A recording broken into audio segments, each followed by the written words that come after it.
And then there's some dots that show past experience at the bottom here. One thing that you can say looking at this is it struck me as a wide range of possibilities there. And that one was curious to me, I must admit. And then when you look a little deeper into this, what you find is that if you just pick on oil, because there's been a lot more discussion about oil recently, oil production in 17 of the scenarios is larger in 2100 than it is now. And I think we should be looking at these assumptions critically, and so this is what I'd like to do in this talk. And just related to oil, you may have seen this announcement. This is a leak from Pemex. The Wall Street Journal reported that Mexico's largest field, which is the second highest producing oil field in the world, Cantarell, has collapsed, and it's dropped 20% in the last 12 months. And the world oil production now is really quite finely balanced between fields going up and fields coming down. The prices are quite high, so everyone, I think it's fair to say, most people that are pumping are pumping, could pump are pumping. But it's finely balanced enough that world crude oil production fell in 2006 by just about this amount. Now, this is what I'd like to take a look at today. We'll start with a survey of oil and gas. And then I'll use the U.S. experience as an example to try to extrapolate to or to say some things about what might happen to world hydrocarbon production. Because in the U.S. we're very far along in our oil production. And then we'll consider some new sources, non-conventional and alternative, but not more as a comparison, not in any sense a survey. And then the main thing I'm interested in is coal. Coal has much larger carbon emissions per unit of energy than oil and natural gas do, and so this is really the main event, I think, as far as climate change.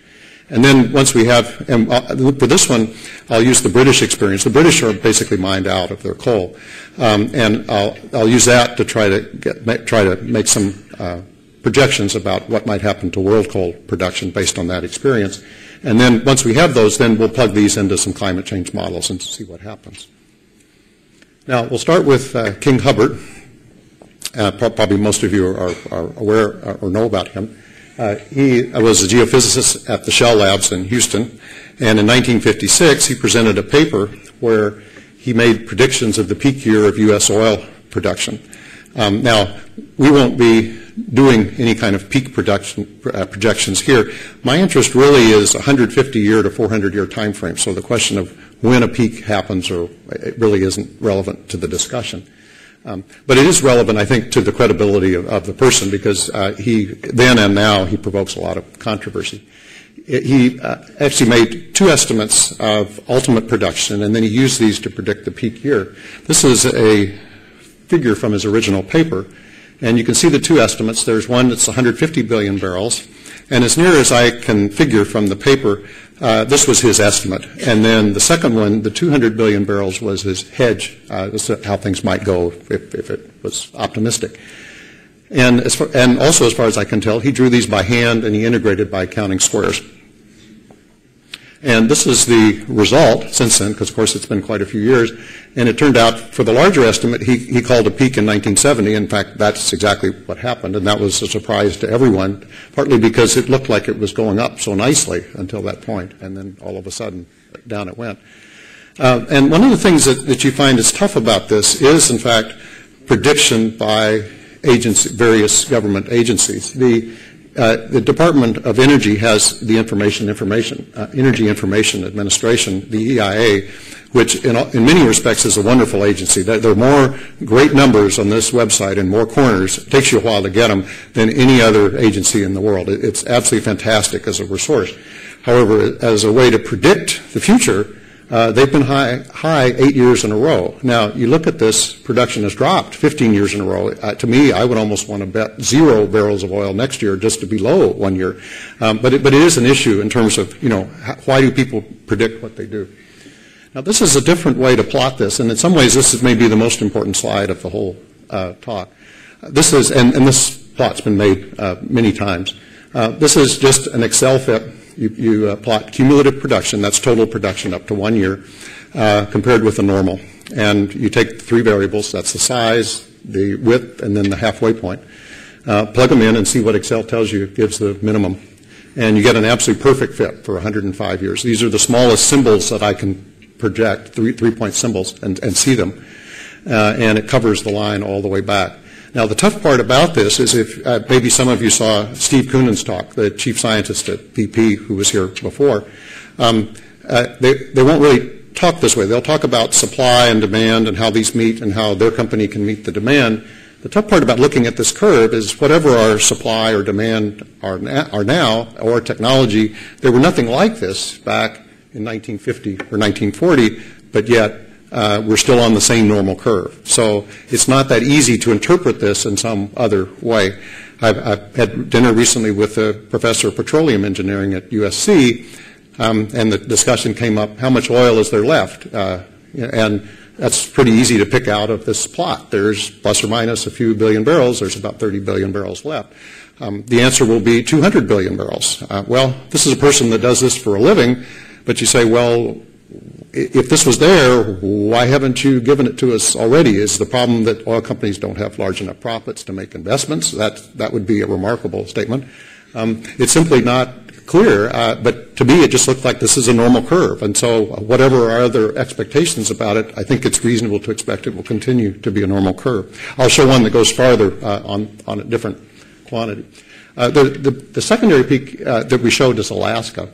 And let's take a look at Alaska here. This was, I didn't want to know bears walked on pipelines. That isn't an aspect that's come up. This Prudhoe Bay is the largest oil field that's ever been discovered in the United States. And by all accounts, it was a very well-managed field, so we can use it as a kind of prototype. It had flat production for a while, and then it started to drop. Now, this is an interesting way to plot these, and it's quite characteristic for fossil fuels.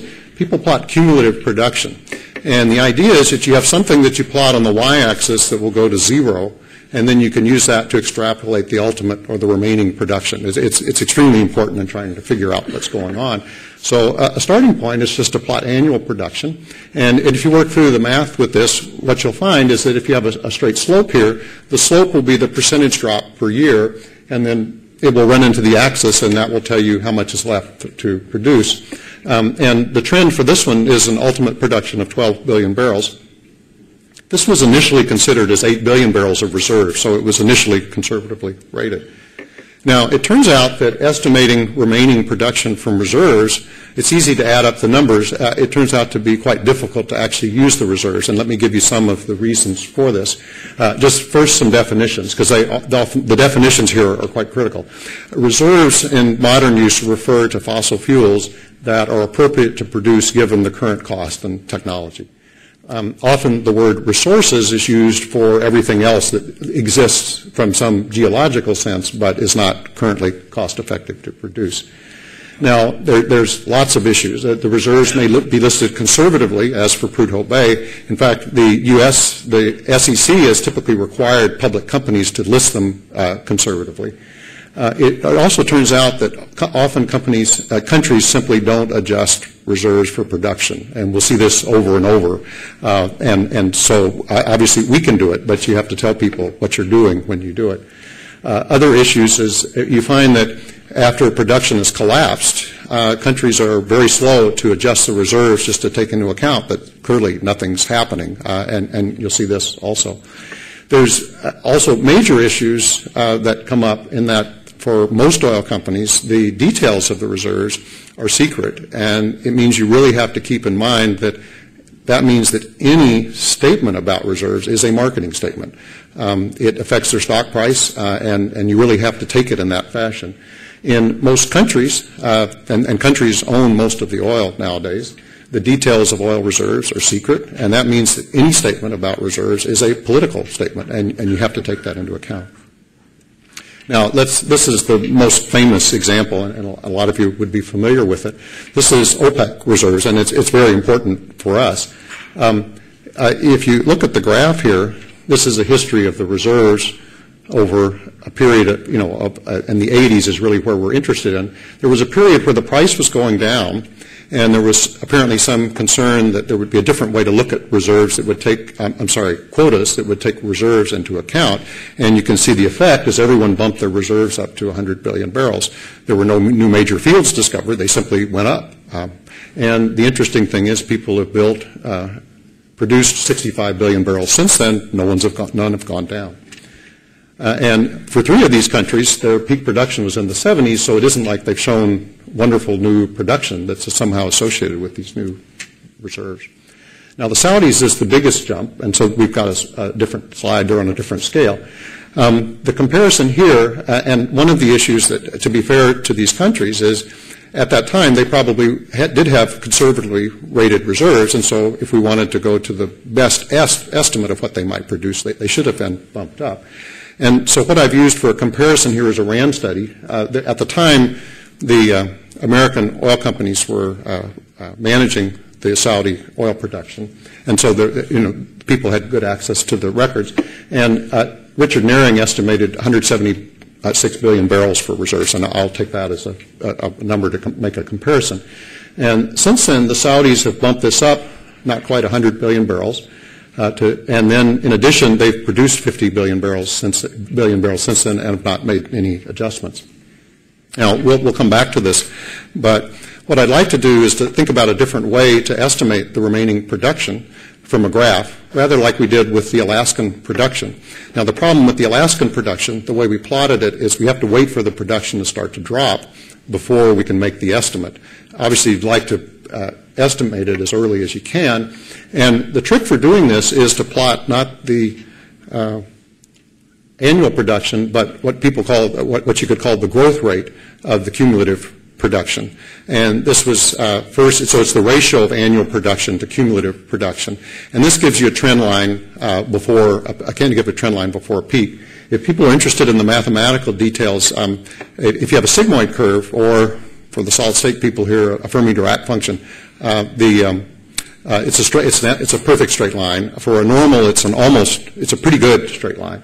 And what we'll see is we'll just do the best we can and try to see where the trend takes us. The idea is whenever the growth hits 0, you're done, and that's your ultimate production. And it was first applied, as far as I know, in populations in biology, little crustaceans, Daphnia ones.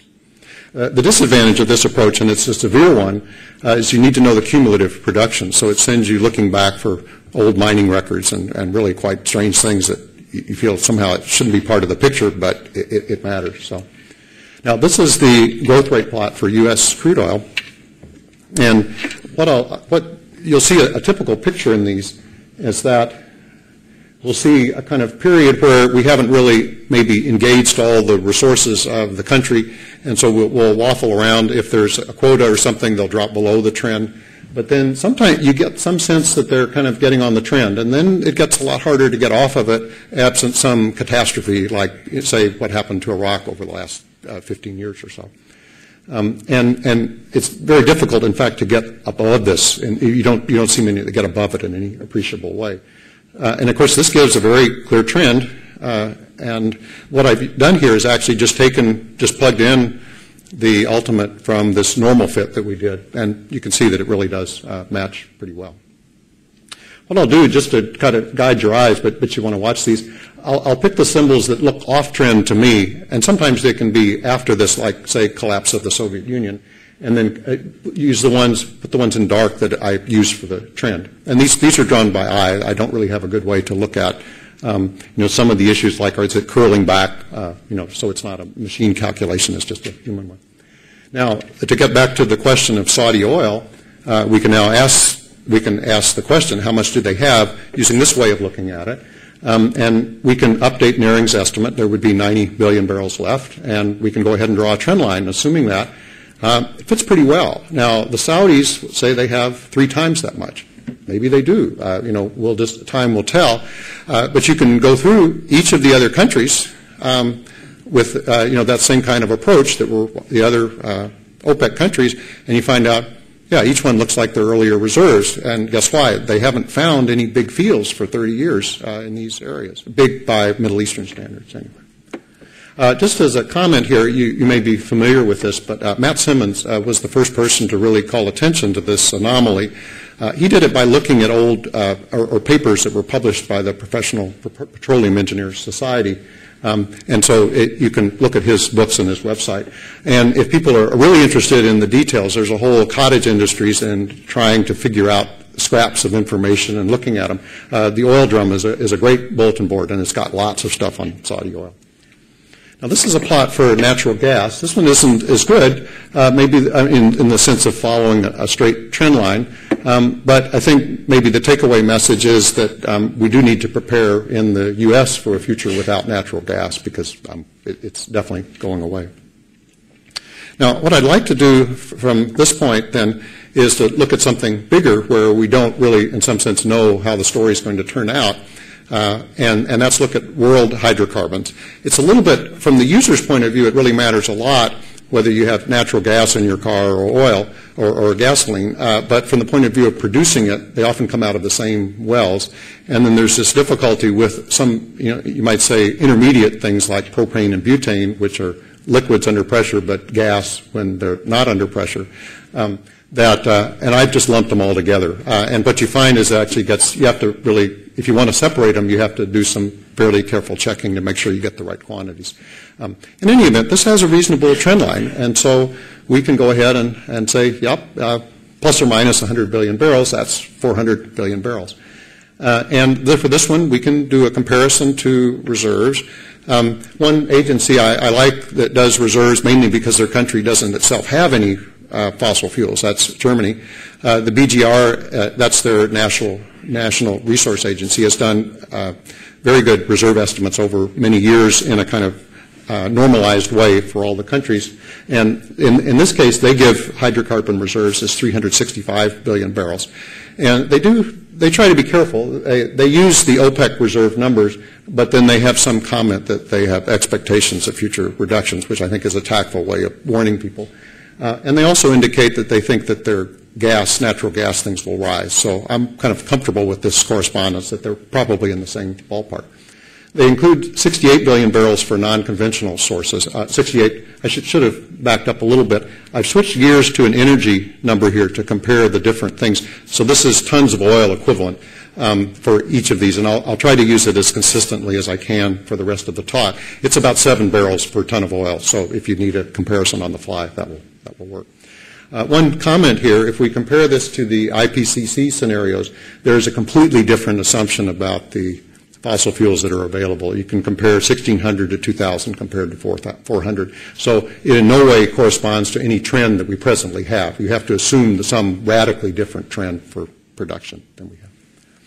Now, this is a normal fit for this plot. And the main purpose of doing this is not really to give you a point to say, the production would be at this point. It's just in the climate change models, you need a certain amount of carbon per year to put into the model to get a prediction. It turns out in the models it's almost irrelevant when the emission actually occurs. The temperature and sea level have enormously long time constants in the range of 500 years or so. But you need some shape to put in, and normal's as good as any so far. But the real number that counts is this 400 gigatons remaining. Okay, let's kind of divert a little bit and look at some new sources. First, the most successful non-conventional source by far is the Canadian oil sands, and they've really put a huge effort into this in terms of investment, but also it rips up a large part of Alberta, so it's a national commitment as well to produce oil. One thing, just as an engineer, is that these guys clearly have the best and women have the best toys you can ever imagine. This shovel here is 90 tons, 90-ton capacity, and if you really like driving, operating a shovel, there's an apartment on board. You don't have to leave it. You can work. Now, so far, the production is about 1 million barrels a day, and we have to be a little careful about that number. That about 60% of that is bitumen, which is the word for tar, and I'm sure tar is important for asphalt, but I don't think that's really what our discussion's about. About 400,000 barrels a day is upgraded to synthetic crude, which is what a refinery can use. And it splits into two operations. You can see that really wasn't oil. That was some kind of gunk that was being put in there. That was mining. The reserves for mining, the stuff near the surface, are about 5 gigatons, and that's roughly 1 year's worth of oil. They've got a lot more, but it's deeper, and it has to come up through wells, and there's kind of steam process they use to try to shake it loose. And it's something we've had to do in California for a long time for a lot of our wells. The tough part about it, when you start to read the fine print, is that the production and the upgrading to synthetic crude oil use about 25% of the energy equivalent in natural gas. And then you start to ask, well, this is a big number. Where do we get the natural gas? And then you look at the natural gas reserves, and then you ask, well, how much of these reserves, like 12% of them a year, are being used already to ship to the United States and for use for heating in Canada in the winter. And it just is pretty tough to see how you go there. Now, it's not to say there won't be changes and adjustments, but I just want to say when people talk about comparing these, say, to alternative fuel sources, this is no one's idea of a walk in the park. This is a really tough deal to try to figure out how you make this work. This is only a % or so of the world's production. If you want to scale it up, you've got some major issues to work with. One of them is just a treaty obligation. Canada's agreed to go with the Kyoto Agreement. They can't do this if they really want to produce this oil because they need to convert it. And there's something that's awkward about this to me. It applies to Norway. There's been some publicity that Norway may be the first carbon-free country. I'll submit that any country that's exporting 2 million barrels a day of oil is not carbon-free. They're producing oil, and unless they think people are just going to store it, they're also contributing. If they want to leave it in the ground, then I'll call them carbon neutral, but not until then. I'm just trying to say the production matters as well as the consumption. Now, we'll try some alternatives, and these are not a survey. It's really just meant as a kind of straw man to set up in parallel. Wind has been the most successful new alternative. It's growing rapidly. It's now competitive in price, 25% a year. As an electrical engineer, I'm very respectful of anything that can grow this fast. Some of us with long memories can remember when electronics was a small industry. If you grow at 20 or 25% a year, you turn into a big industry. You just have to be patient and keep on the path. So we'll be hopeful, and we'll see what they do. It's now, from an energy point of view, it's now in the same order of magnitude as the Canadian oil sands, and it's got a much better growth rate. So we'll be hopeful. Another is solar photovoltaics. That one has an even higher growth rate. As far as I can tell, it's limited by the amount of silicon they can find for the process. But it's still much smaller. The huge advantage of photovoltaics is that they can get a retail price for electricity because they go on the home or the company premises rather than wholesale pricing. And Caltech is putting a pretty big array up on one of our parking lots. The one that hasn't gotten as much attention, I've often wondered about this because it seems like it's really the Southwest's major resource advantage, is solar thermal, which is a concentrating solar technology. The Southwest has excellent direct sunlight, and it's almost unique in the world. There are plenty of places that have direct sunlight, but they don't have transmission lines and they don't have large populations that would use the energy. And there's current capacity, or there's excellent experience that goes back to the 80s. There's about 350 megawatts. And there's a new one that's just coming online in June near Las Vegas. And the major California utilities are all putting about $1 billion into this with really not much encouragement from Washington. I think part of it is there's just no direct sun in Washington. That's really the only way I can figure out. I think if they had it there, I think we would see something quite different. They have encouragement, but it's really based on the fact that California is forcing the utilities to increase the percentage of renewables, and that's really what's getting them. The advantage to me that I see of this, and we'll kind of go more into this, is we're 20 years in. These are the first plants that have ever been built in the Mojave, and they're still going strong. Their price of operation is dropping, not increasing. So you could see very long-term infrastructure for providing energy. I'm thinking of something analogous to a bridge site. This is if you haven't seen these are great fun if you like big engineering projects. This is the one at Kramer Junction, and it's a concentrator. Here, it's about 80 to 1 I think as a focusing ratio. And then you have a tube of hot oil. And those do break and have to be replaced from time to time. But the glass is pretty good. They have some accelerated UV testing on these, and these would drop 15% in 100 years, and the breakage rate is now low enough that a lot of them will make it to 100 years. This is the new one in Nevada Solar One, and I think the main reason to show this picture is there's a lot of space out there, and if you look at the math on this, this is one technology that won't max out. A square 120 miles on a side would provide the same number of joules that the entire electrical grid uses. So we could do it, but you do have to make a commitment to the cost. And just as a kind of straw man for current use, San Diego Gas and Electric gets about half of its energy from natural gas, and for natural gas, the main cost is the natural gas itself, which is nice in the sense that you don't have to finance it, you just buy it when you need it, but we can still do a kind of comparison. Just as a numerical thing that's nice, the conventional way that we buy electricity, cents per kilowatt hour, it turns out for reasonable efficiencies, turns out to be the same numerically as the conventional way gas is sold, dollars per million BTU. And so you can just look up the current number on the EIA website and then plug in the gas cost. And so if we take that, and then we can also compare to a specific cost of this array. It's nice to have a new array because then we have current production costs, not what someone says they might be. And that turns out to be $2 a kilowatt hour. And then you can take the ratio, and you get kind of a return, you might say, if you substitute solar renewable, that's solar thermal, for gas. It's not great. It's 4% a year.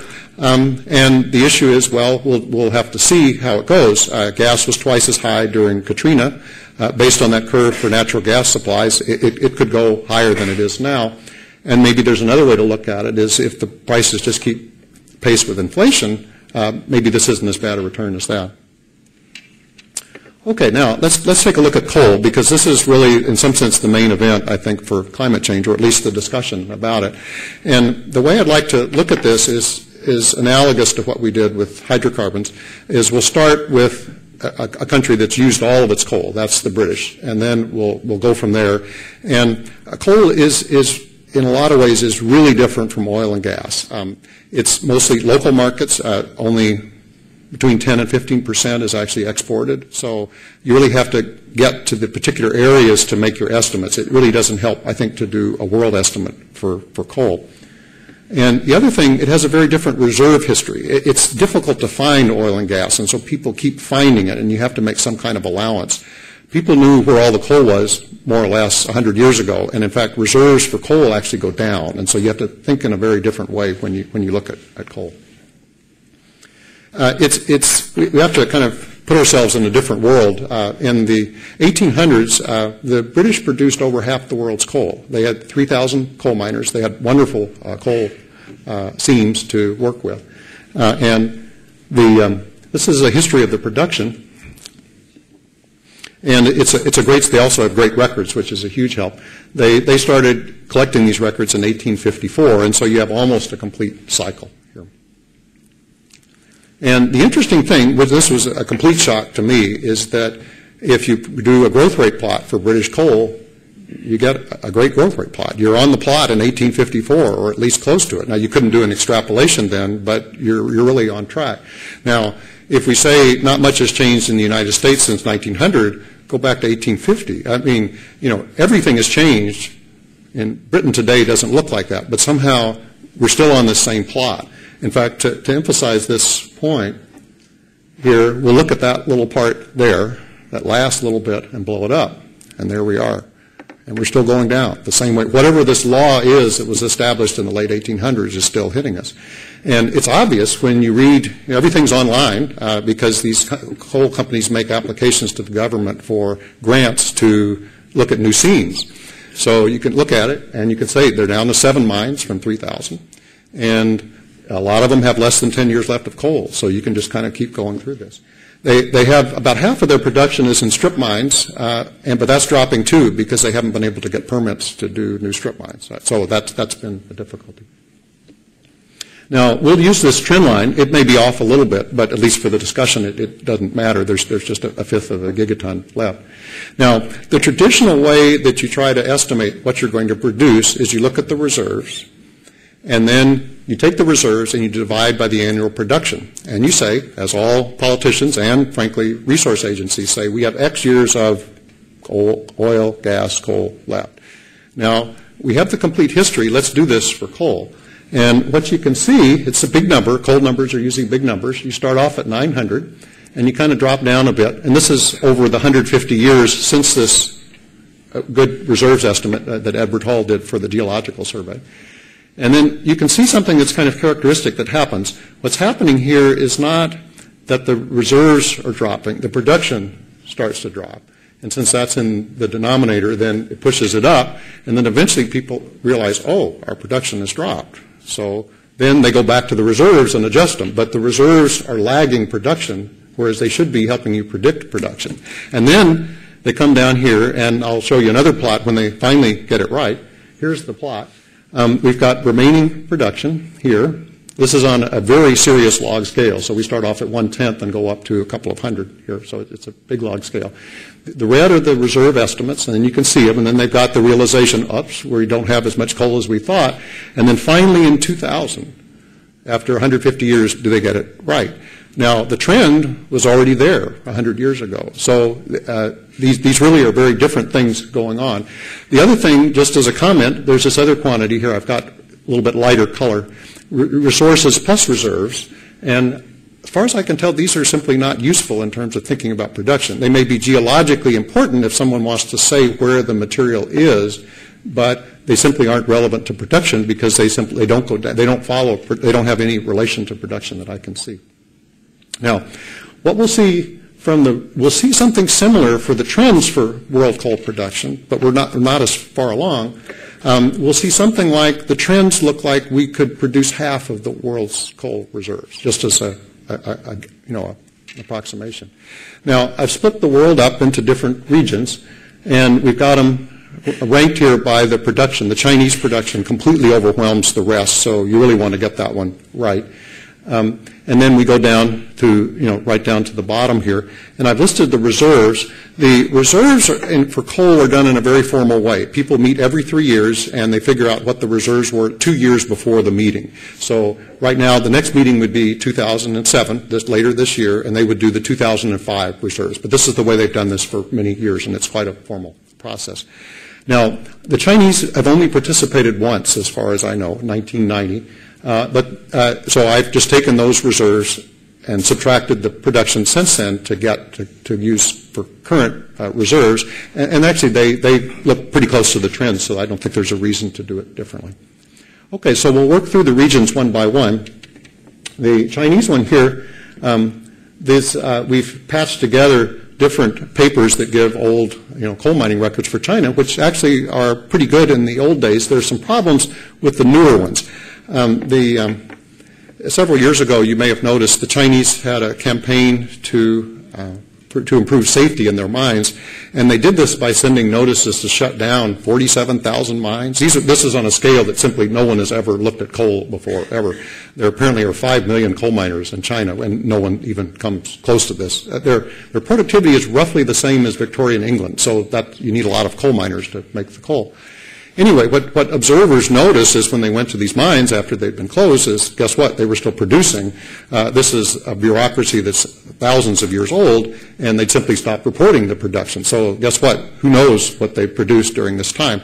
There are people that have gone through and tried to estimate based on electric power numbers, which didn't drop during the time, and try to correct them. And that we've used their corrections, but there's a warning. In fact, a very good use for something like our satellites would be simply to estimate from how much coal China's burning, because it's not clear anyone really knows the answer to that. In any event, just from our perspective, there's a terrific a trend line, except for the last 2 years. And I think with China, you have to be a little patient and wait, because during the Great Leap Forward, we had something that went clear up off scale here, and you have to really separate, again, the politics from the reality. I just wait on those 2 years. But it's also a very reasonable one. It's 37 gigatons, and the reserves are 50, and that kind of fits with, if you think of the reserves as a kind of upper bound, they might actually do that. This is the Americas, and we've had some ups and downs. American coal production turns out to be quite complicated, and so we really won't do this one that well, except to say that there might be a trend here, and we'll use it. It also is related in a similar way to the reserves. This would be a trend for 90 gigatons, and the reserves are 146, and that may make sense based on the British experience. Now, this is U.S. coal production, and part of the reason it's complicated is that you have to plot U.S. coal production on an energy basis, not on tons. So you have to get kind of beyond the initial statistics. And the reason is we're in a very large transition. And these transitions, frankly, the production that's involved in these is larger than whole continents and other parts of the world. Appalachian coal in many places is declining, but it's high energy value coal. we're switching over to the Rocky Mountains, particularly Wyoming, and that's low energy value coal. So you can be in a position where the production of coal is rising, but the energy content is not rising. In fact, the peak so far has been 1998. It's not to say it won't go up, because I don't think we know enough, but more study or more thinking about it's needed.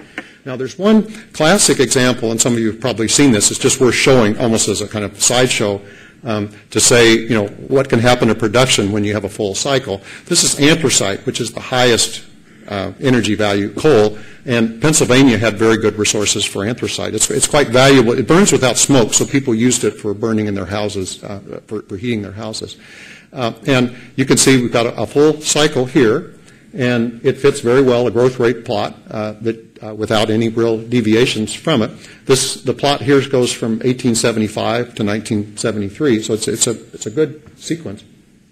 It's a good series.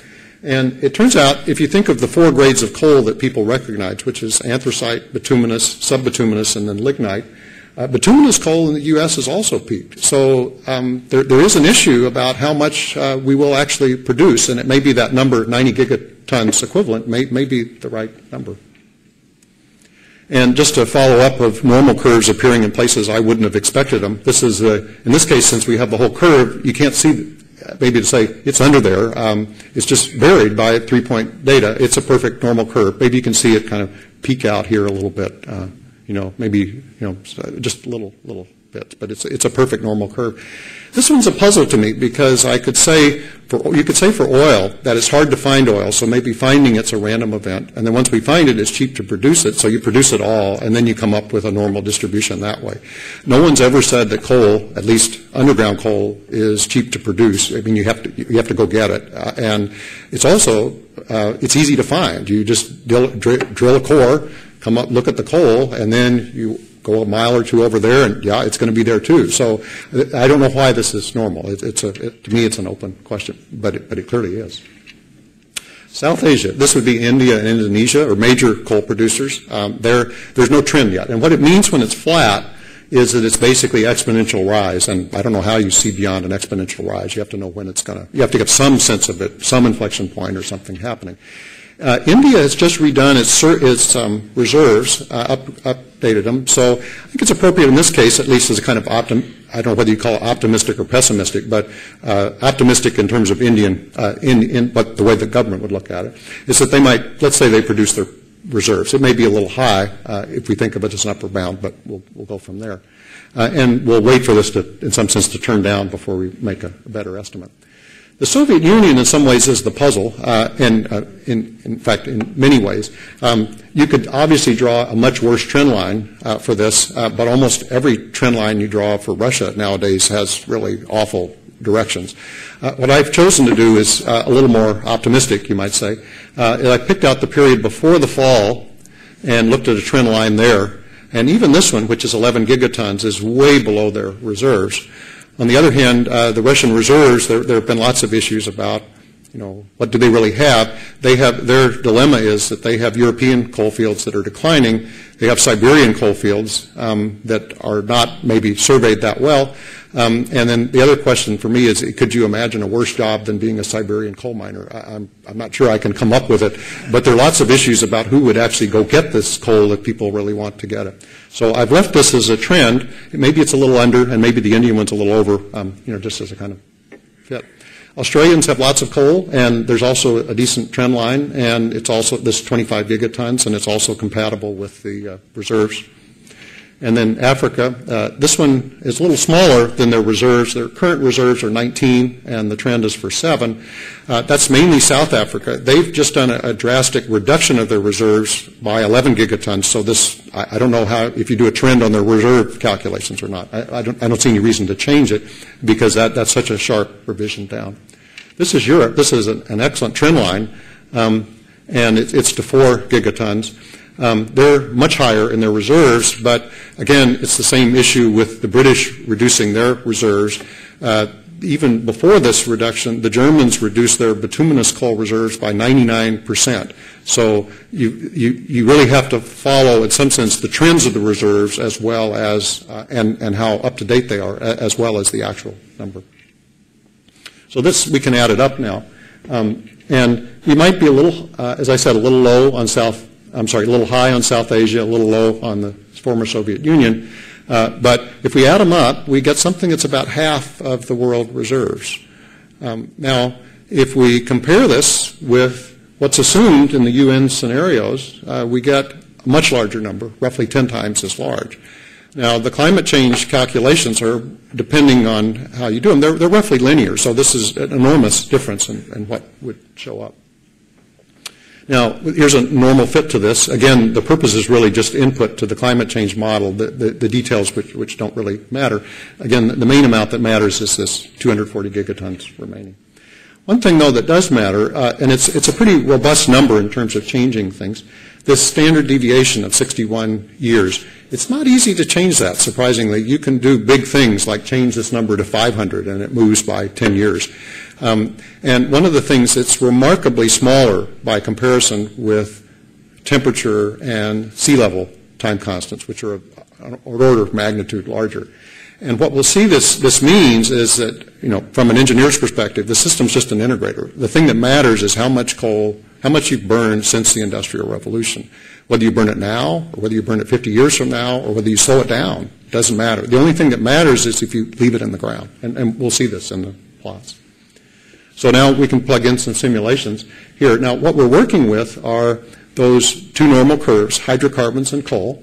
And I'm calling this a producer-limited profile because it's really a focus on production rather than government policies. But I have one just as a kind of straw, a comparison case. It's the same amount, but it's imagining that the Kyoto Agreement was extended in some way as to slow down the production by 50%, which is easy to do mathematically. And so we put those in. Now, this is how this compares to the IPCC, the UN scenarios, and you can see that this one, the one I'm estimating here, is pretty far below the others, particularly when you compare it not to zero, but rather to our starting point. So it's really quite different. And I'm certainly not the first person to point this out. Jean Lahourère, if you look at his website, has lots of discussion about this point, and he's gone to the meetings to encourage them that they might want to update their scenarios. They haven't been updated since 1990, I think. So, but it didn't affect things. So I guess there weren't enough authors. What did I say, 1,000 authors? So, anyway. Now, there's a wonderful program that Tom Wigley has from the National Center for Atmospheric Research in Boulder called MAGIC, that you can plug in your own carbon fossil fuel emissions profiles. And he actually has one profile. The UN ones have the problem they stop in 2100. But a lot of the action is in later times. That's when the important things happen.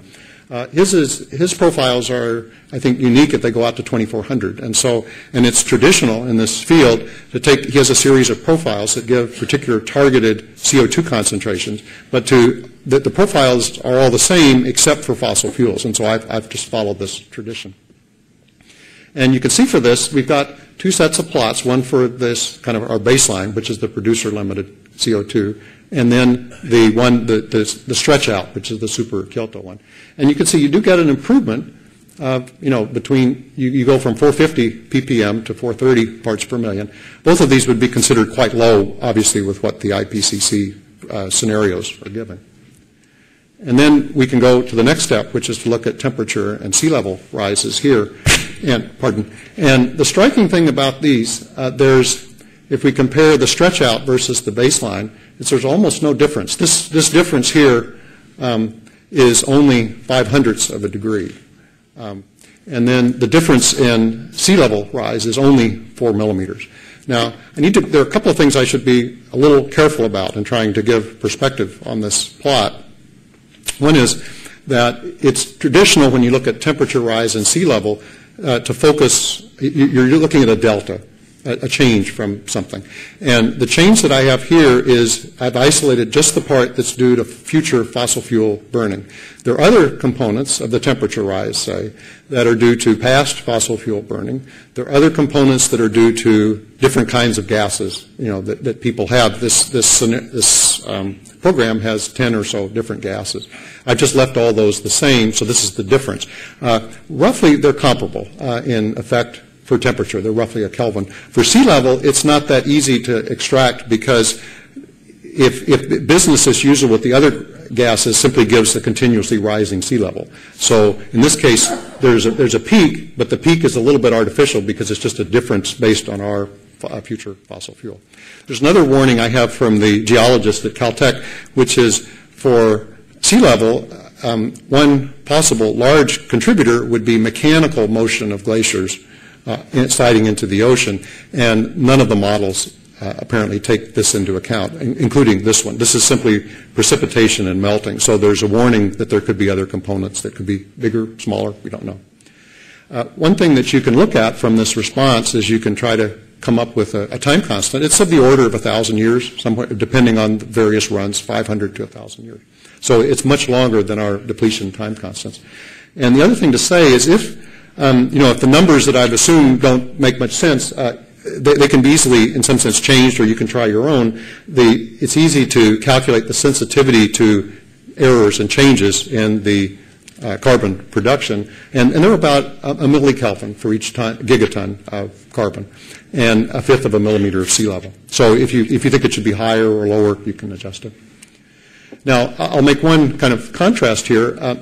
You may have followed these. MIT has done some wonderful studies on future of different kinds of energy, and the future on coal is one in a great series.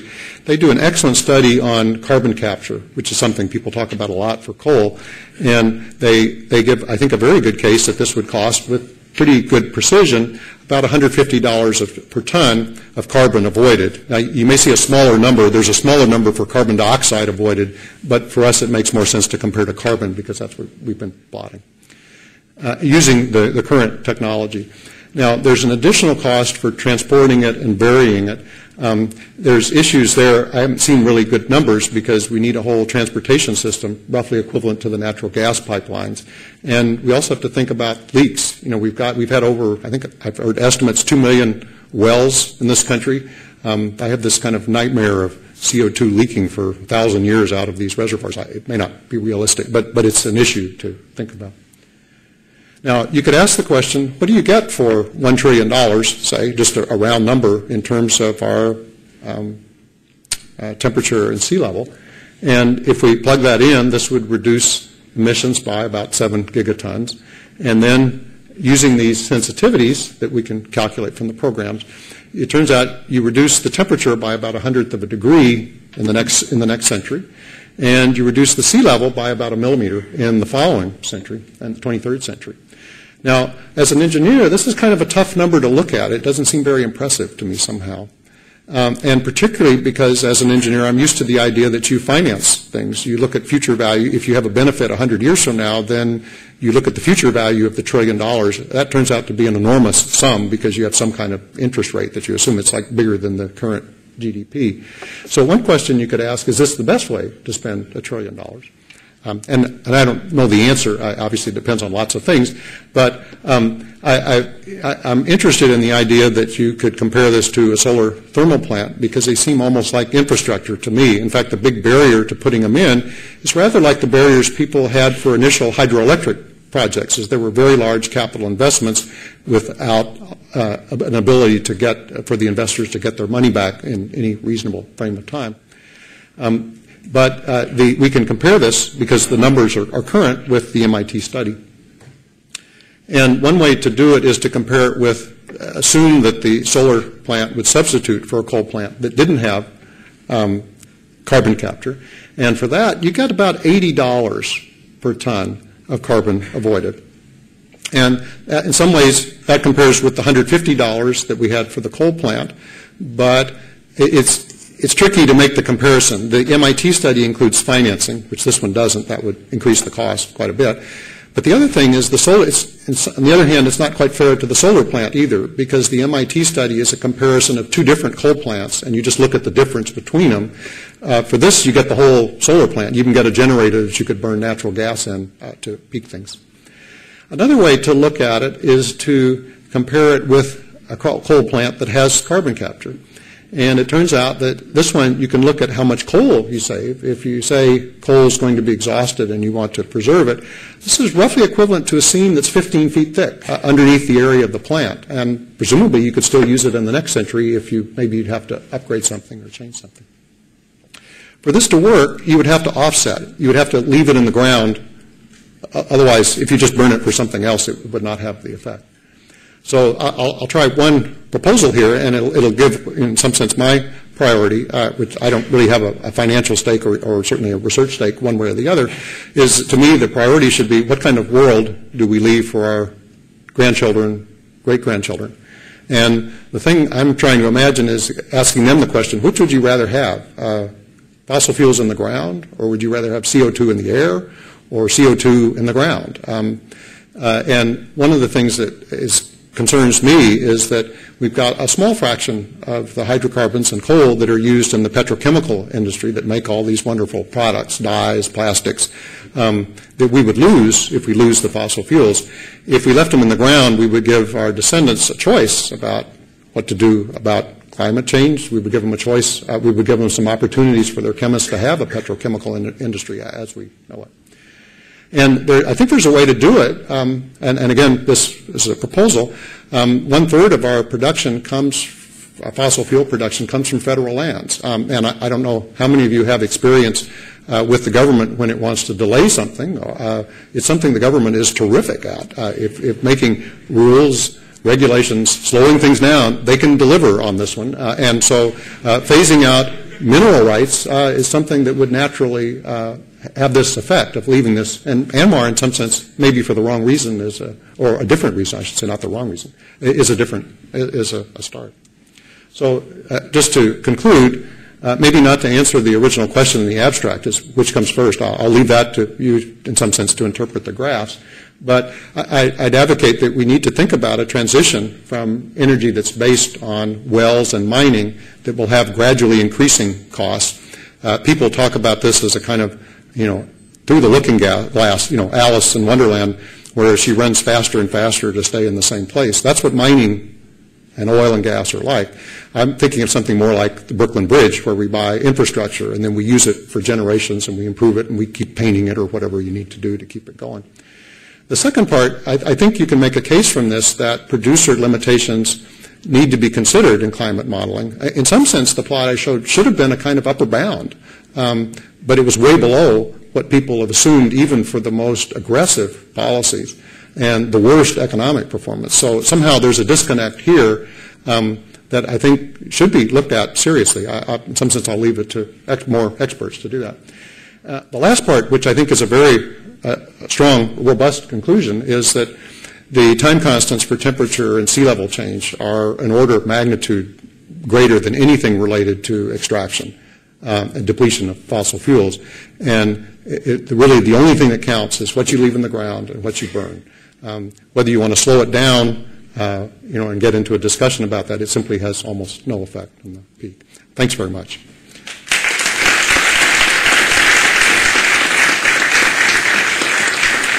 And I should say I've had lots of help, lots of questions for people that have been very helpful in various agencies in different parts of the world, and I appreciate that. And colleagues, lots of colleagues at Caltech. Do we have a question? Mm-hmm. Have you thought much about how, given that our economic prosperity has been based on the cheap availability of energy, that scene is going to change dramatically in the next few decades. And I'm nodding because I'm understanding, but I don't have this was a 150-year to 400-year talk, so pardon, I want to be a little careful. Okay, but I mean the implications are that infrastructures and capabilities could also diminish to carry out some of these new infrastructure goals. Have you thought much about that aspect of the problem? Not really. The thing I've really been interested in, frankly, is this idea about how much coal will we really produce. So the answer is I've used these more as kind of just comparison points. To me, I think it is very exciting to be Californians because we do have an answer to this. Direct sun is a wonderful resource, and we've got the land. Part of it is it goes together because the lands are almost unusable for other purposes, for most other purposes. So at least as far as electricity, I think that's reasonable. Even in a longer term, if you're an electrical engineer and a dreamer, you say, wow, it's even good. It's in the west part of the United States. The peak in electricity production, if you go on the Cal ISO site, you get lots of great plots of these things. And it's 7, 8 p.m. where you get a little bit of industrial, a little bit of home use. We could do that on the East Coast if we had high voltage DC lines. They could, if you buy enough copper, you can send it a long way. So I think there's a lot of things that could work for us. But we'll need to work on it. For transportation fuels, it's a whole different deal. And I don't know. There's lots of things people are trying. Steve Koonin, who talked, has put $500 million into Berkeley to do biofuels. Maybe. I don't know. Yeah. Dave, you have maybe a good solution for California in terms of infrastructure. But how about Northern Europe? How about Japan, many parts of the world where it is cloudy for 300 days a year? Maybe. I don't know is a simple answer. You can go on there are German websites. There's equivalent German ideas. They'll draw you the equivalent square. In fact, the Germans have a nice scale on this, partly because it's not a country that kind of thinks internally like the way we tend to. They draw a square for the whole world's electricity production, and they do it just a little bit south of the Mediterranean border of Africa. So if you can figure a way to get transmission lines across, gaps, Strait of Gibraltar or something, and obviously you need to work out your politics well. It's there in the Sahara. Maybe, in fact, if you wanted to come back in 500 years and you say, what's Saudi Arabia's real resource? Direct sunlight, maybe. Maybe. Particularly if let's put it this way, if they have what that trend says. I've seen this comment with Iran. A lot of people have said this. You can download these things and do the plots. You do this for Iran. A lot of people have said, they need some nuclear power pretty soon. So anyway, it's funny. Larry? Yeah. Yeah, these cumulative normal distribution plots that you have, they're kind of depressing, right? Because they look to be so inevitable. They just follow this perfect line, out to infinity. But I really wonder if they're a good predictor of the future. And the reason I say that is that, fossil fuel production has been essentially free for 100 years, right? We're really sort of just limited by putting a hole in the ground and see what comes up. And as the cost of these things, fossil fuels gets higher and higher, and these alternatives start to become comparable in price, there may be dramatically less incentive to pull this stuff out of the ground than there was, in the 20th century. So I guess I'm wondering if these curves are really a good predictor of the future when alternatives start to become comparable in price. Well, in some sense, from this point of view, the equivalent you could ask the question, why did the British, stop producing coal? There's obviously geologically there's more coal down there. There's other mines that produce carbon for filters and various kinds of specialty things that aren't affected by this. In some sense, its investment, at the ground level, it doesn't look like a normal curve at all. It looks like someone, a banker and people's floating stock, company stock to make investment decisions with some kind of, trade-off between them. That's the way it always looks for almost all of these things. The one exception, and it kind of tests your case a little bit, is I didn't show you a normal plot for British coal. And one of the things is you actually can come up with two, and they're a little bit off, not much, maybe 10, 20% in the total. If you do one that kind of just concentrates on 1947 and before, you get one that's a little bit lower than if you just concentrate on the later years. And coal was nationalized in Britain in 1947. And I was an undergraduate in England during the time the miners had simply enormous power. They brought down the government. When I was a student there, Edward Heath's government was brought down. And so it made for the British government an enormous incentive, way beyond any kind of economic consideration, to keep the miners happy and at work, because they simply could destroy the country. And frankly, until they ran into a more formidable opponent, which is Maggie Thatcher, then they did that. And so you almost see two phases. There's, maybe a third. You see a phase from 1947 up to Mrs. Thatcher, where they produced more than you might have expected from the normal curve, a little bit. Not much, 10 or 20%. And then after that is the crash. She really changed it. She basically privatized them. And once they went privatizing, and then you have to have a bank and stock, people buying stock, and then they're making those kinds of decisions. So the hope, of course, is that alternative fuels, and this is our local advantage, will compete and get to a level where they will, and then once they will, these things will shut off. My sense is probably these trends are strong enough that will be the inline for the trends. A lot of people, and it's something, people in economics are so used to seeing long tails and power distributions and not normals that it's a puzzle. But these things are normals. So I think we just have to, watch them and see. They don't seem to really fit the normal kind of, well, let's see what the demand is, let's see what the supply is, because those simply have no relation to the supply and demand 50 or 100 years ago. But yet the curves are pretty similar. Good puzzle. I don't know. We'll see. Obviously, this is a voyage we all go on together. So, yeah. Yes, I wanted to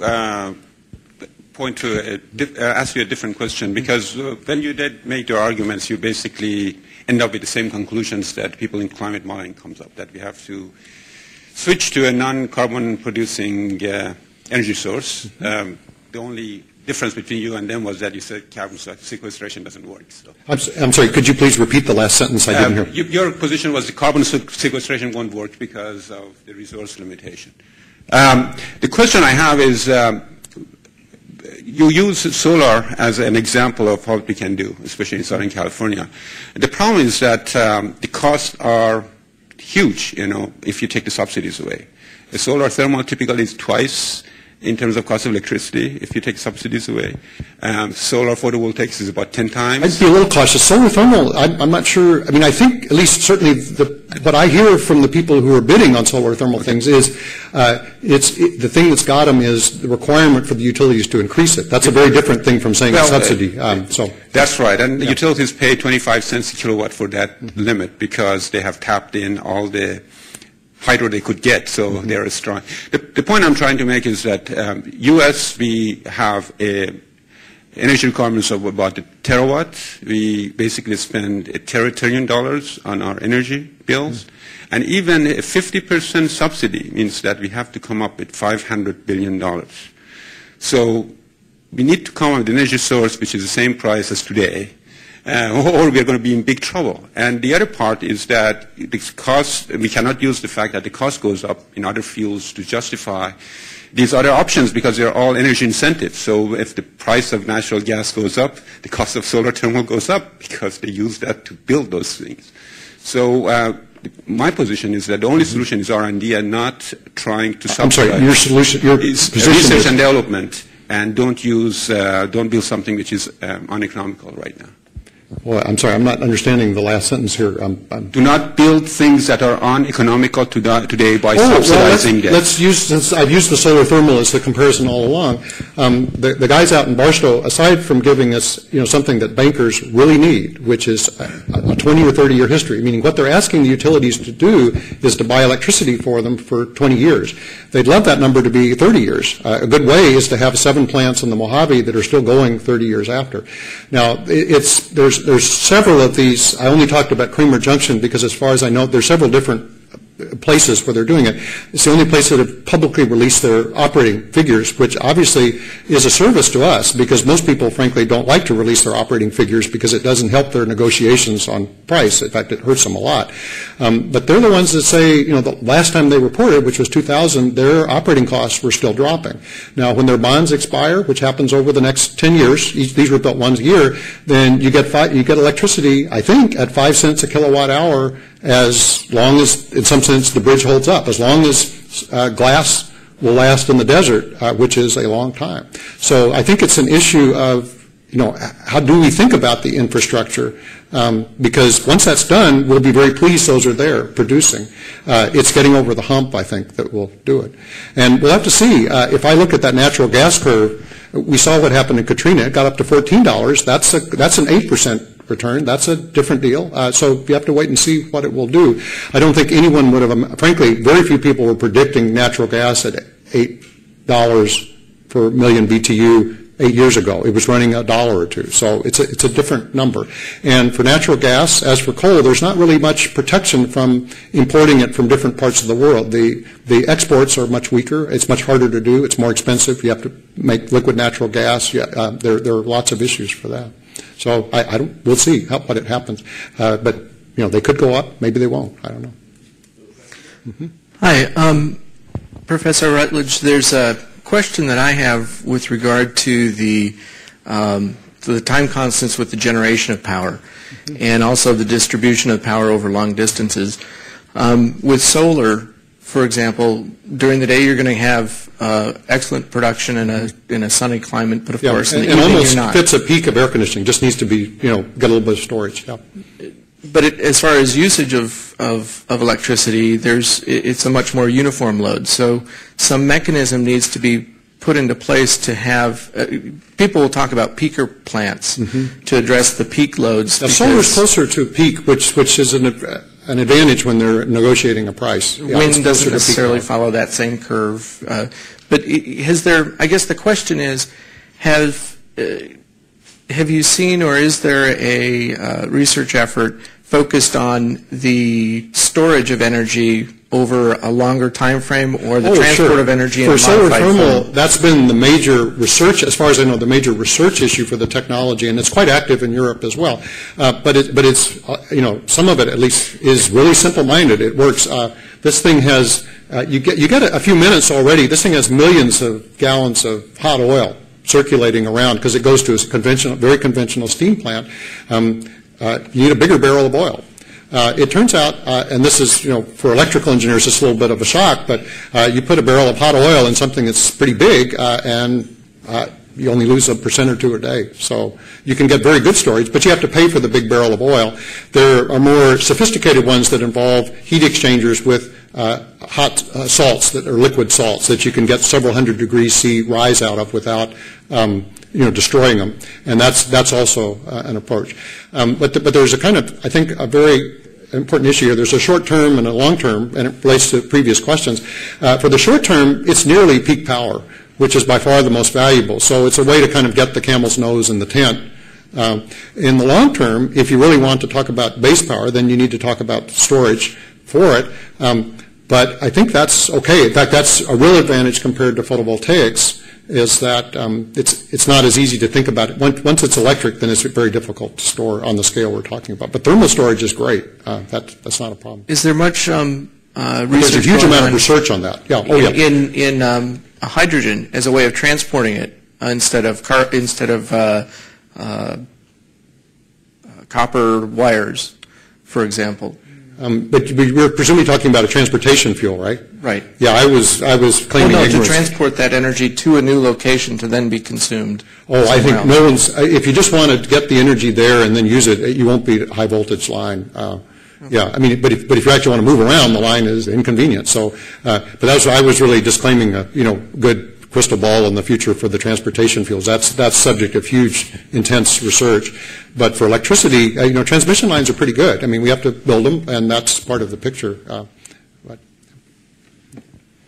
Thank you very much.